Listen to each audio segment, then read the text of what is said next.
Tempo da Quaresma, quinta semana, quinta-feira. Tema 37. Contemplar a paixão. Pontos a meditar. 1. O costume de meditar a paixão de Nosso Senhor. Amor e devoção ao crucifixo. 2. Como meditar a paixão. 3. Frutos dessa meditação. Pelo sinal da Santa Cruz, livrai-nos Deus, nosso Senhor, dos nossos inimigos. Em nome do Pai, do Filho e do Espírito Santo. Amém. Meu Senhor e meu Deus, creio firmemente que estás aqui, que me vês, que me ouves. Adoro-te com profunda reverência. Peço-te perdão dos meus pecados e graça para fazer com fruto este tempo de oração. Minha Mãe Imaculada, São José, meu Pai e Senhor, meu anjo da guarda, intercedei por mim.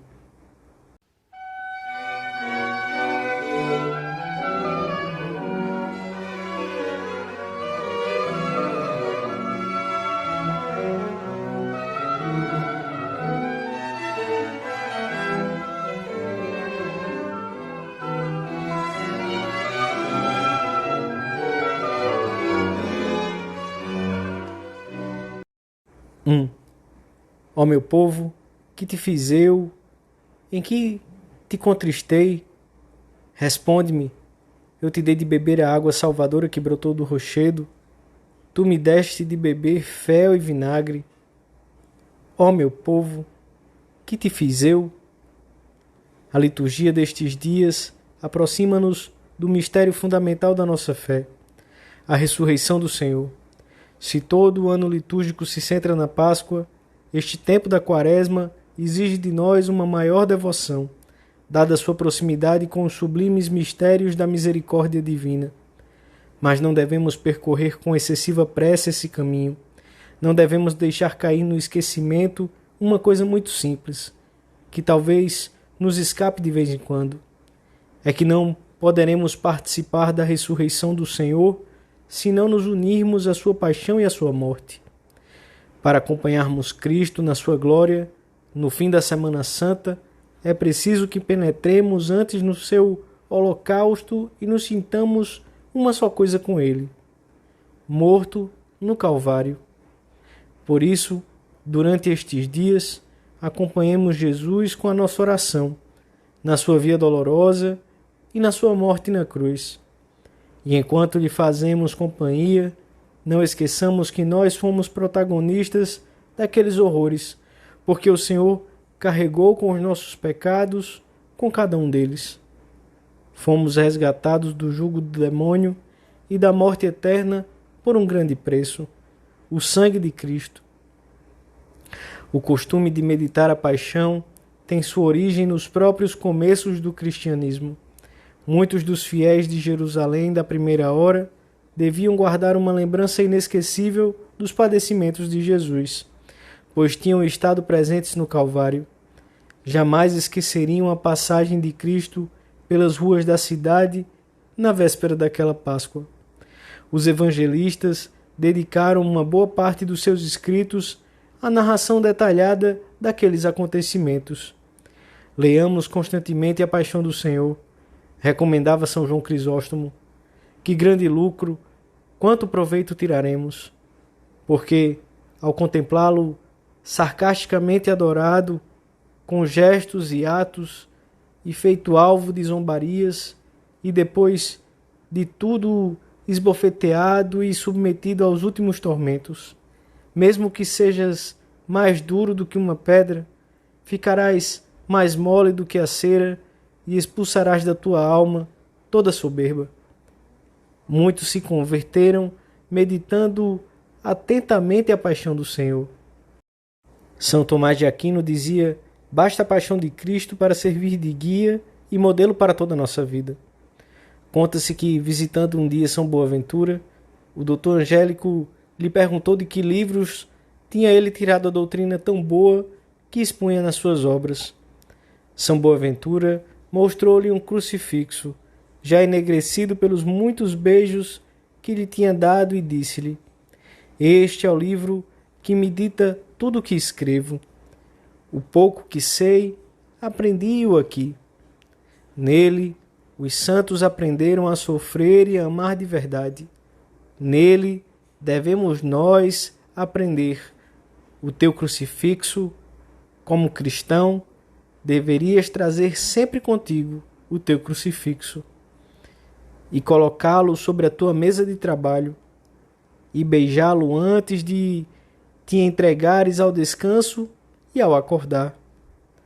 E quando o pobre corpo se rebelar contra a tua alma, beija-o também.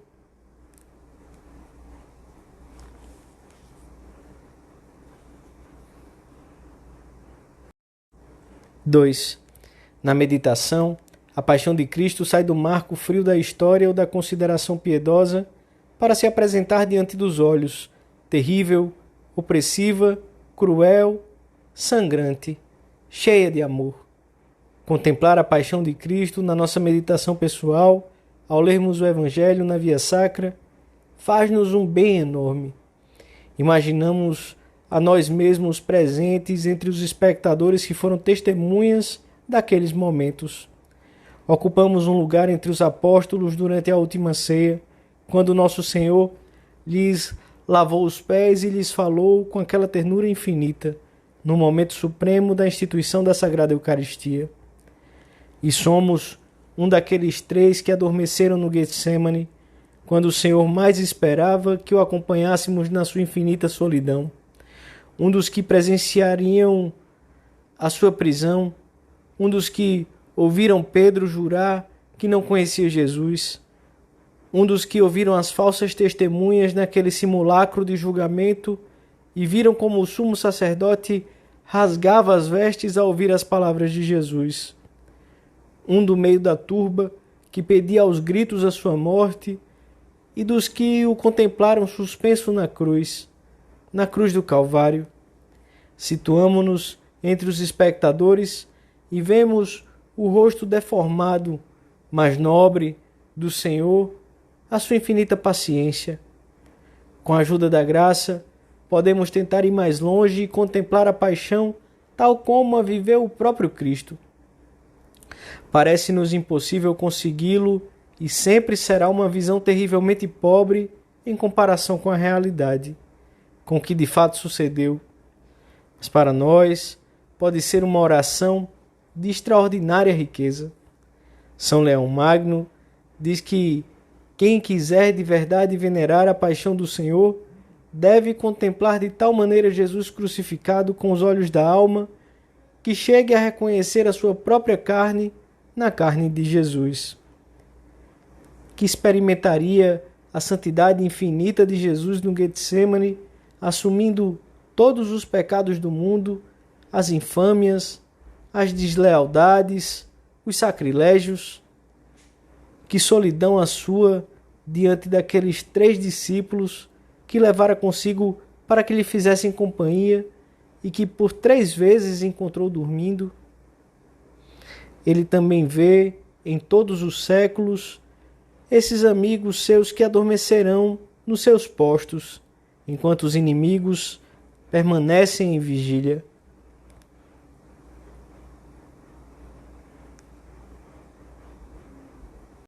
Três. Para podermos conhecer e seguir o Senhor, devemos comover-nos ante sua dor e desamparo, sentir-nos protagonistas, não apenas espectadores, dos açoites, dos espinhos, dos insultos, dos escarros, dos abandonos. Pois foram os nossos pecados que o levaram ao Calvário. Quereria sentir o que sente, Senhor, mas não é possível. A tua sensibilidade, és perfeito homem, é muito mais aguda que a minha.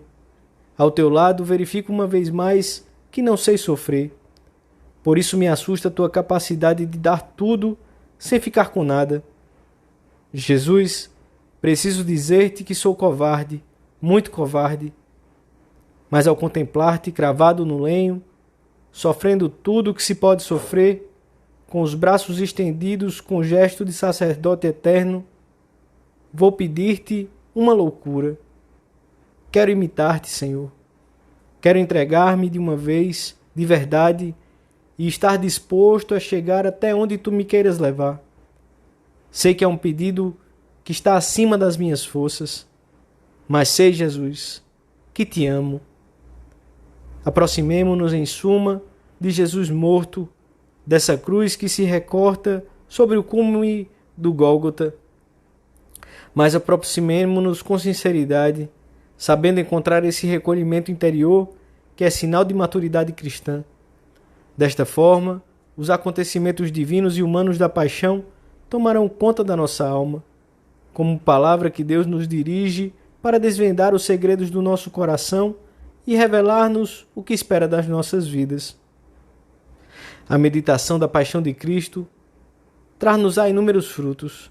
Em primeiro lugar, ajudar-nos-á a ter uma grande aversão por todo o pecado, pois ele foi trespassado por nossas iniquidades, por nossos crimes é que foi torturado. Jesus Cristo, crucificado, deve ser o livro pelo qual, a exemplo dos santos, leiamos continuamente para aprender a detestar o pecado e a inflamar-nos no amor de um Deus que nos amou tanto.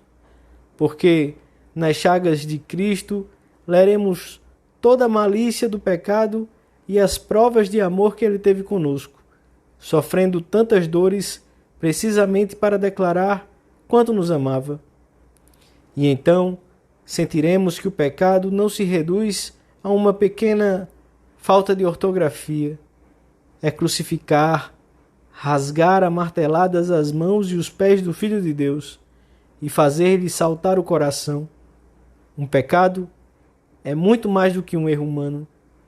Os padecimentos de Cristo animam-nos a fugir de tudo que possa significar aburguesamento, apatia, preguiça.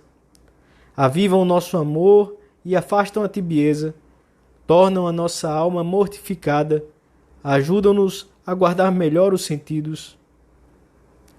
Se alguma vez o Senhor permite doenças, dores ou contradições especialmente intensas e graves, ser-nos-á de grande ajuda e alívio considerar as dores de Cristo na sua paixão. Ele experimentou todos os sofrimentos físicos e morais, pois padeceu dos gentios e dos judeus, dos homens e das mulheres, como se vê nas criadas que acusaram São Pedro. Padeceu também dos príncipes e dos seus ministros e da plebe. Padeceu dos parentes e conhecidos, pois sofreu por causa de Judas, que o atraiçoou, e de Pedro, que o negou.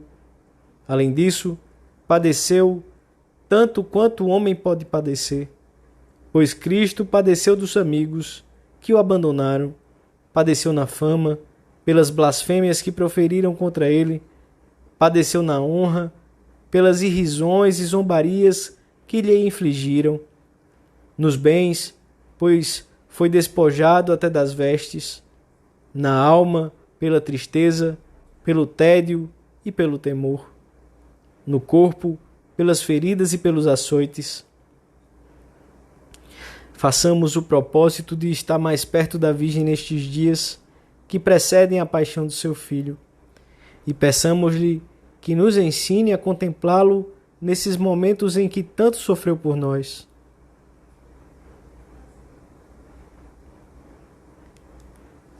Dou-te graças, meu Deus, pelos bons propósitos, afetos e inspirações que me comunicaste nesta meditação. Peço-te ajuda para os pôr em prática.